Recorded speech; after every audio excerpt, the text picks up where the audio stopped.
আসুন দেখি কি করে অভ্র দিয়ে ফেসবুকে বাংলা লিখতে হয়। আমরা দেখতে পাচ্ছি অভ্র এখানে ইনস্টল করা আছে। আচ্ছা, এটা হচ্ছে ফেসবুকের একটা স্ট্যাটাস বক্স। আমরা যদি স্ট্যাটাস বক্সে কিছু লিখতে চাই তাহলে কি করতে হবে? বাংলা লিখতে চাই স্ট্যাটাস বক্সে, প্রথমে সিলেক্ট করলাম, কার্সর দেখা যাচ্ছে, এই উপরে দেখেন ইংরেজি নামের একটা বাটন আছে, এর উপরে যদি ক্লিক করি তাহলে এটা বাংলা হয়ে গেল। এখন আমরা এখানে বাংলা লিখতে পারবো, আমরা বাংলায় লিখছি। ঠিক আছে। আচ্ছা, এখন বাংলা লিখতে লিখতে যদি আপনার মনে হয় যে এখানে একটু ইংরেজি লেখা প্রয়োজন, তাহলে কি করতে হবে? আবারও দেখতে পাচ্ছেন এখানে সিলেক্ট করা রয়েছে, এখানে ইংরেজি লেখা হবে, ইংরেজিতে ক্লিক করলাম, we are writing in English.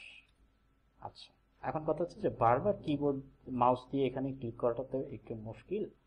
এটার জন্য আমাদের জন্য কিন্তু একটা শর্টকাট কি আছে, শর্টকাট কিটা হচ্ছে F12।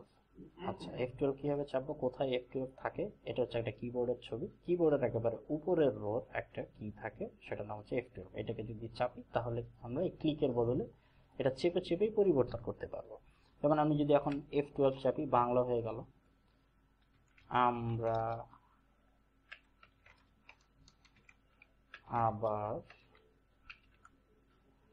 বাংলায় লিখছি। আবার যদি F12 চাপি, ইংরেজি হয়ে গেল, we are writing in English again. এভাবে করে আপনি অভ্র দিয়ে ফেসবুকে বাংলায় এবং ইংরেজিতে লিখতে পারবেন।